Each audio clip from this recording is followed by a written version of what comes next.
Hello and welcome. What will it take to bring closure to those still suffering from chemical agents used during the Vietnam War? More than 3 decades have passed, but the legacy of that conflict continues to destroy the lives of those affected by American use of defoliants such as Agent Orange. Many of the victims are now pushing their case in the US Congress, demanding justice and compensation for their extended suffering. The American military started spraying the chemicals in 1961 to defoliate land in an effort to deprive Viet Cong fighters of food and cover. The herbicides remained persistent pollutants in Vietnam for more than 30 years after the end of the conflict and have been linked to sickness, birth defects and deaths. The chemicals are also believed to have caused illnesses and disabilities among American soldiers and several generations of their offspring. Between 1961 and 1971, the US Army sprayed more than 41 million liters of the toxin over parts of Vietnam. According to various estimates, between 2.1 million and 4.8 million Vietnamese were directly exposed to Agent Orange. Advocacy groups say that more than 3 million Vietnamese are suffering from serious health problems from that exposure. So today we ask, what sort of justice could heal those lives shattered by Agent Orange? You can call in with your questions and comments. Send us an SMS or an email during the show. Joining me now is Tran Thi Huan, who is considered a second-generation victim of Agent Orange and was born without both legs and one hand. Ms. Huan is testifying before the US Congress. With her is Dr. Nguyen Thi Ngoc Phung, who has researched the effects of Agent Orange in women and children. We also have with us Susan Schnall, a former US Navy nurse who tended wounded US soldiers during the Vietnam War at a California Navy hospital. They're all in Washington, D.C. I welcome you all to the show. And perhaps, Tran Thi Huan, I could start with you, please. What are you hoping for from the hearings in Congress? What would be the ideal solution for you? I hope from this hearing, a lot of people can understand our suffering, the suffering of a victim of Agent Orange, and from this hearing, the U.S. government and the chemical company will have responsibility for the terrible consequences during the war, and I hope we can get justice. At this stage, Tran Thi Huan, do you think they will listen to you? Will they pay attention to you? Yes, I hope that. Có mong là họ nghe, họ chăm chú để nghe Hoan nói không? Yes, I hope. When I met consequence, I see they are very care about our problems. Dr. Phung, the US Supreme Court ended a 5-year battle last year, and they refused to hear from Vietnamese people looking for some kind of judgment on this issue. Is there anyone arguing that these people, the Vietnamese people like Tran, have no right to appear in the US Congress? Are you facing any resistance? From which side? From Vietnamese now, people? Or yes. Yes. Now, well, no. From the U.S. Congress and the U.S. government, are you facing a lot of resistance? Up to today, I I didn't meet with any people who are in resistance with the hearing, and I hope that. And you have. Yes. And Dr. Phung, you have examined people in Vietnam affected by Agent Orange. Yes. It's been many, many years. Are you finding that the number of cases of people affected is going down significantly, or is it still a major problem for a large number of people? It is still a major problem in my country, because in my hospital we have about more than 45,000 babies born every year, and about 1.5% of them have some problems, some birth defects like anencephaly. There is no head, no brain, and the deformities of limbs or deformities of the sensory organs, etc. So I think that's it's still a problem. Susan Schnall, is there anyone disputing the idea that Agent Orange and these other rainbow herbicides, as they were called, are directly responsible for the deformities and the illnesses and the deaths that we've witnessed? The major opposition that we've had comes from the chemical companies that are still claiming that there are no deleterious health effects caused by Agent Orange dioxin. But we do have studies that have been conducted that show the correlation between the number of babies born and the types of birth defects that we're seeing both in the second generation of Americans who served in Vietnam as well as in the Vietnamese population. And this is an important point, that it's not just affecting the Vietnamese population, it's also affecting American troops and their families, those who served in Vietnam. What difference has there been in the way the US government and perhaps even the chemical companies have responded to US plaintiffs compared with the Vietnamese plaintiffs coming and arguing for some justice? There was a settlement by the chemical companies a number of years ago with American veterans. However, there also was a recent case involving American veterans at the same time that the case of the Vietnamese was heard. That also was turned back. The National Academy of Sciences has pulled together reports and studies from all over the country that have identified 14 diseases for which the Veterans Administration is currently compensating American veterans. There are still 2 pending diseases that have been approved through the Veterans Administration but have yet to be approved by the United States Congress, and those 2 diseases include ischemic heart disease and Parkinson's. We know, because of the prevalence that we have identified among American veterans, that the severity of the illnesses and the length of time for the illnesses is more severe with the Vietnamese population. But I just would like to mention that the other piece that we are talking about for our legislation involves the second generation of children born to American veterans. We are requesting healthcare facilities and rehabilitation facilities for these children, which to date our government has not provided. Tran Thi Huan, so many of your people, so many people in Vietnam were exposed to the drugs, the chemicals that are reported to have created this condition. How do people in Vietnam treat yourself and others who have been affected in this way? How are you treated by the other people in the population? Do you have support?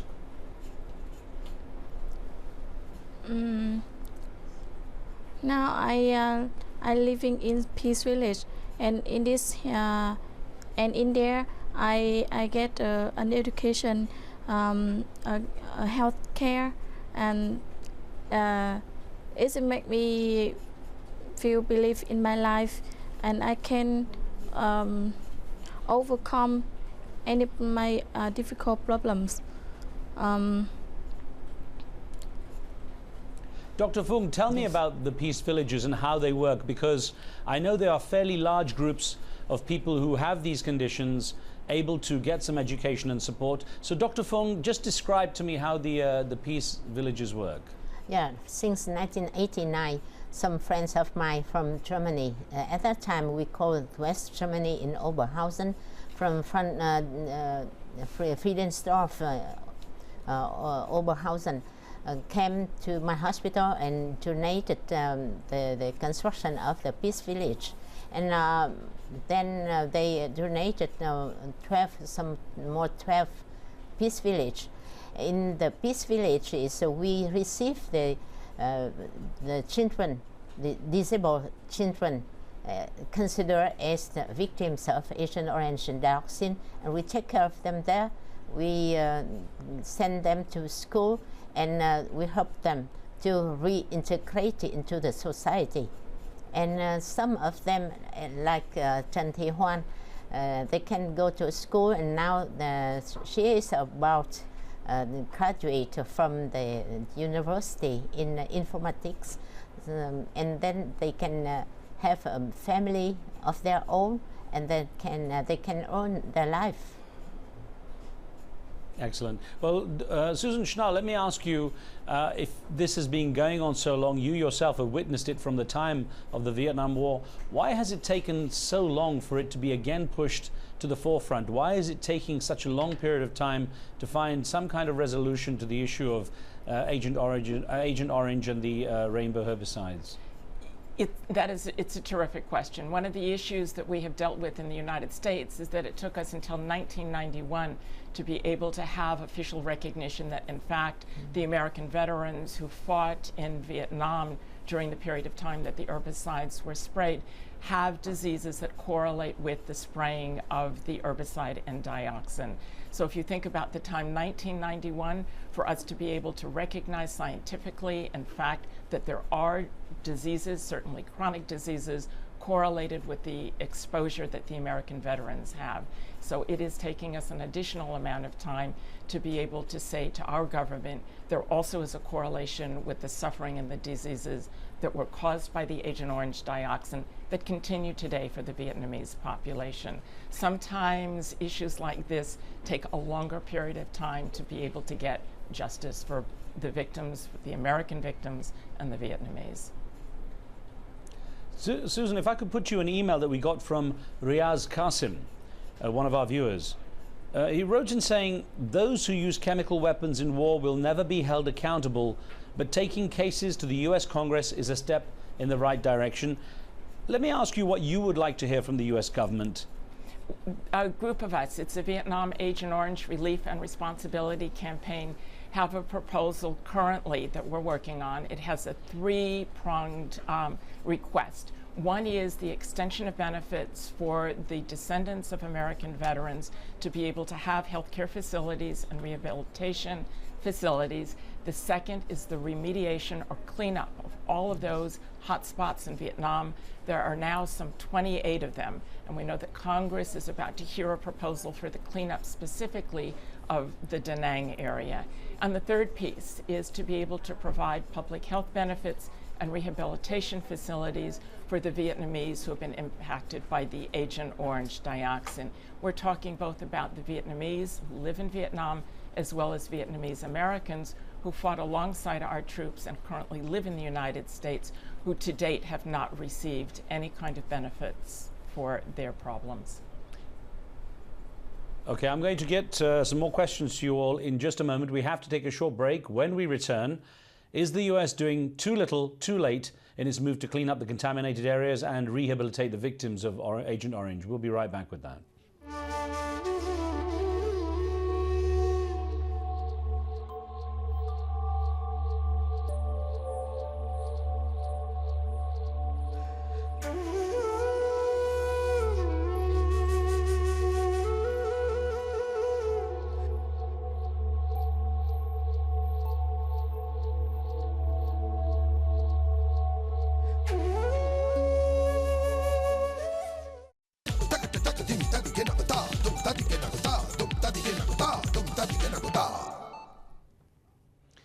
Welcome back. For millions of Vietnamese, there's a continuing battle for survival. Long after the end of the Vietnam War, chemical defoliants such as Agent Orange, used by the US military in the 1960s, has left a lingering legacy of illnesses, disabilities, even death across the years.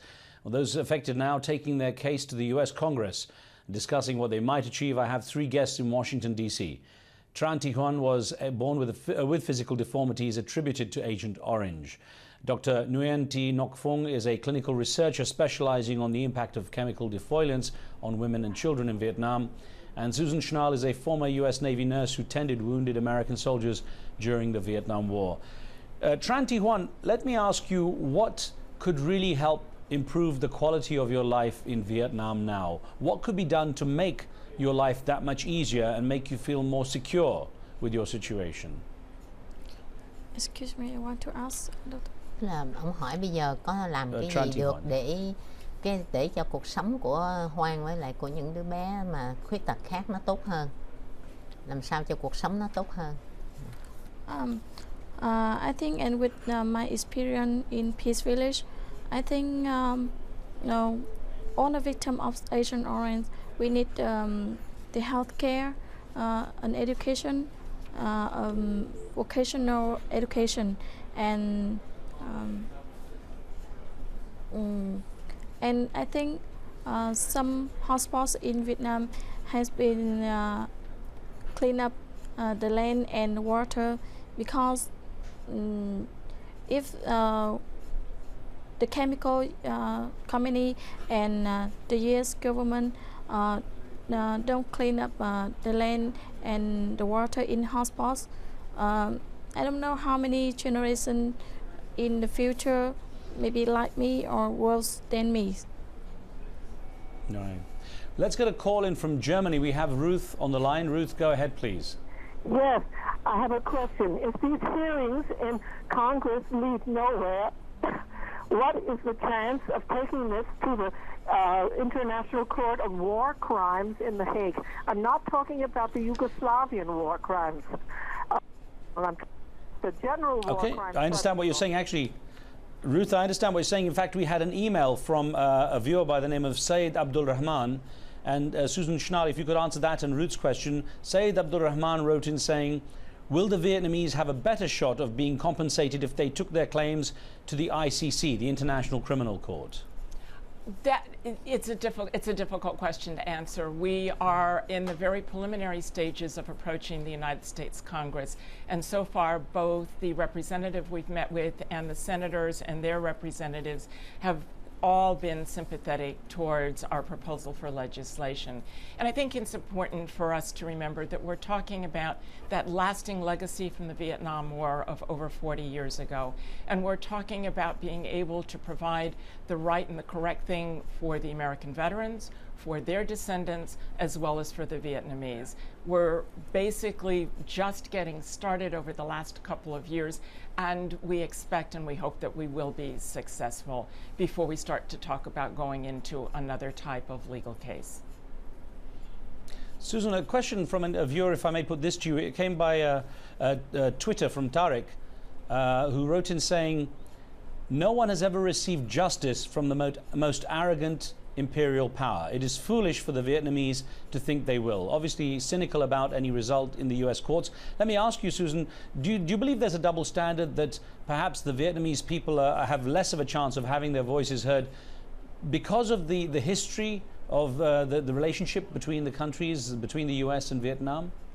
We actually last night celebrated 15 years of normalization of relationship between the United States and Vietnam. We have been active in trade negotiations. Vietnam is now a very active partner of ours, and so we have every reason to expect that we will be able to be successful with our legislation. As I said, we've received positive responses from both people in the House of Representatives as well as in the Senate. And we hope that this, in fact, will be a very successful process as we move along. Dr. Phuong, of course, one of the key issues that we've raised in this program is the danger of the existing chemicals on the ground and in the surroundings, in the environment in Vietnam right now. What sort of effort is being made by the Vietnamese authorities, by the Vietnamese government, and perhaps the local communities to try to clean up those areas to make sure that future generations are not in danger? In Da Nang, for example, we have now 28 hotspots where the dioxin is still there with at a high level, and in many places we have implemented some temporary containment, like in Da Nang, to avoid the dioxin from the contaminated sites to run to the other places around the airport, and to prevent the exposure to the people living around.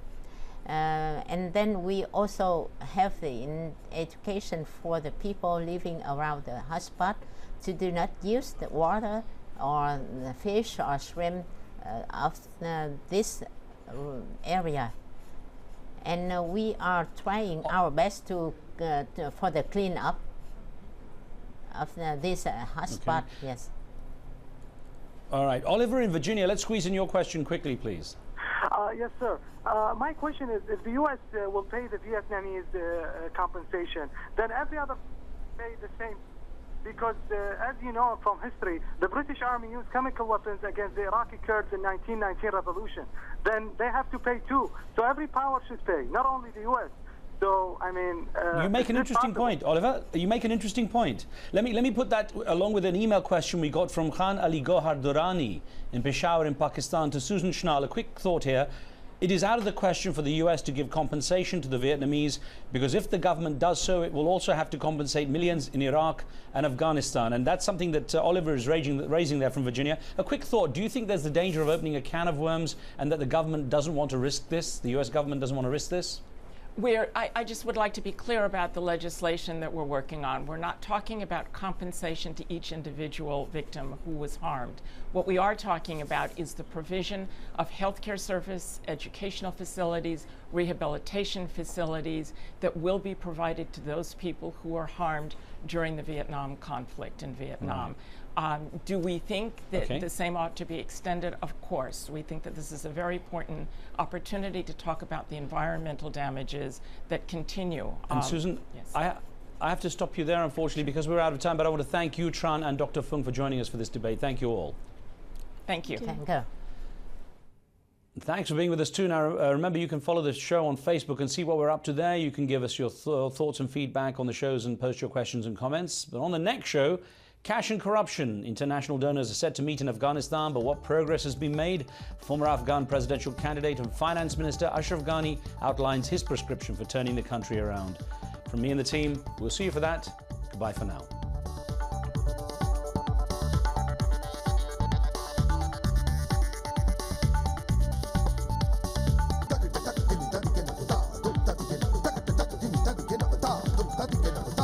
That